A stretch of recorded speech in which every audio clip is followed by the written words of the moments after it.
राधे राधे दोस्तों। अगर आपको ये कहानी अच्छी लगे तो प्लीज वीडियो को लाइक कर दीजिएगा एंड चैनल को भी सब्सक्राइब कर दीजिएगा। दोस्तों, यह कहानी मेरी और मेरी भाभी की है। मेरे घर में मैं, मम्मी और भाभी ही रहते हैं।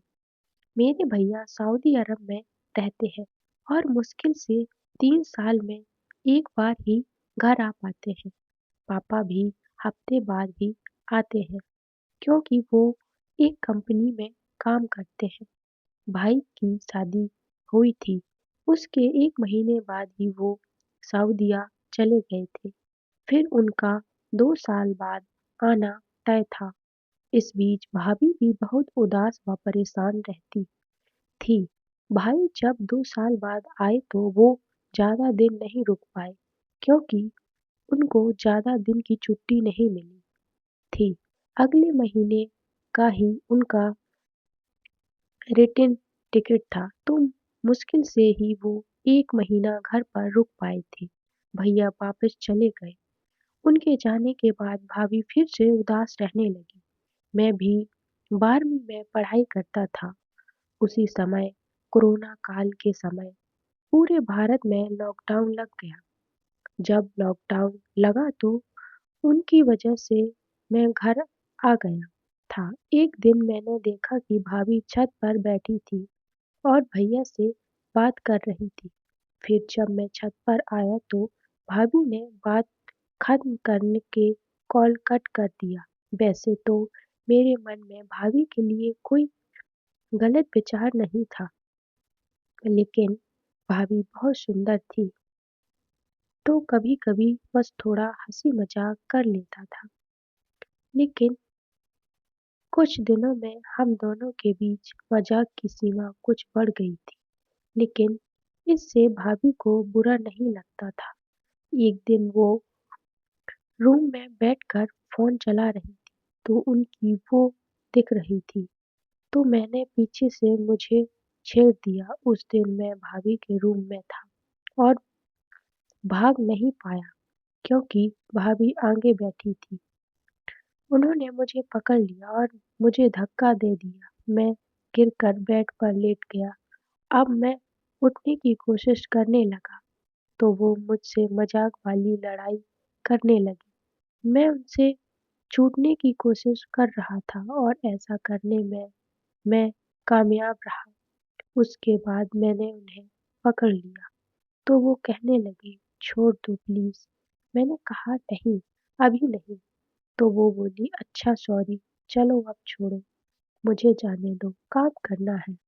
तब मैंने भाभी को छोड़ दिया और वो चली गई। मैं आसपास टहलने निकल गया। फिर दोपहर को मैं घर आया तो मैं अपने रूम में था। वो आई, उन्होंने मैगी बनाई थी तो वो वही लेकर आई और पंखे से नीचे बैठकर हवा लेने लगी।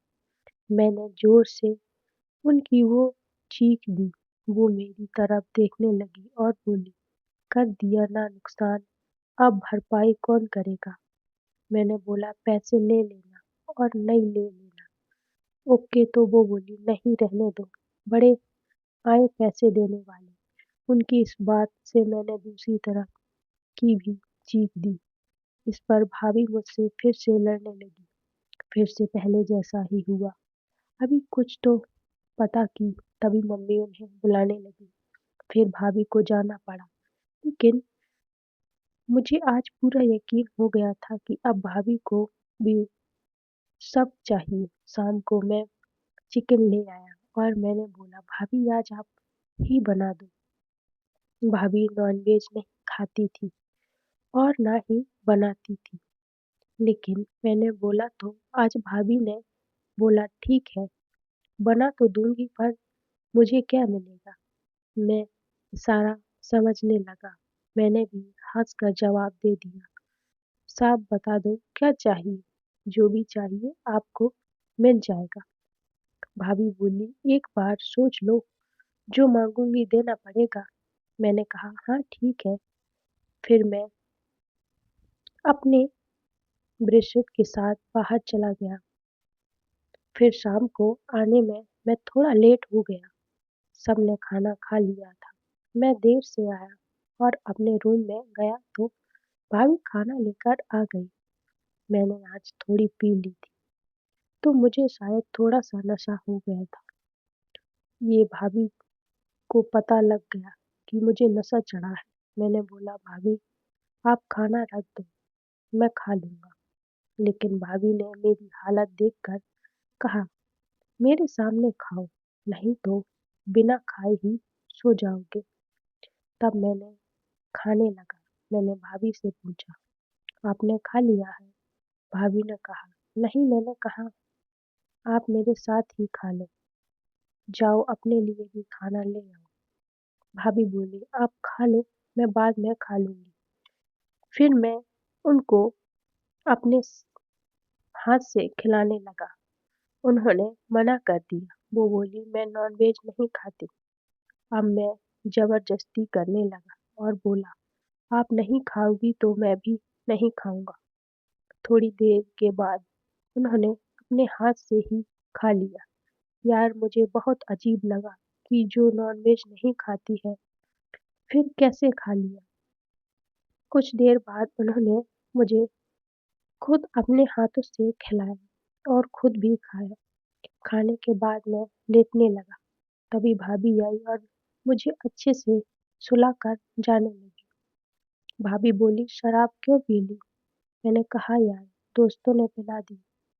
वो कुछ नहीं बोली। मैंने भाभी का हाथ पकड़ लिया तो वो बोली कि सो जाओ, काफी रात हो चुकी है, लेकिन आज शायद कुछ और ही होने वाला था।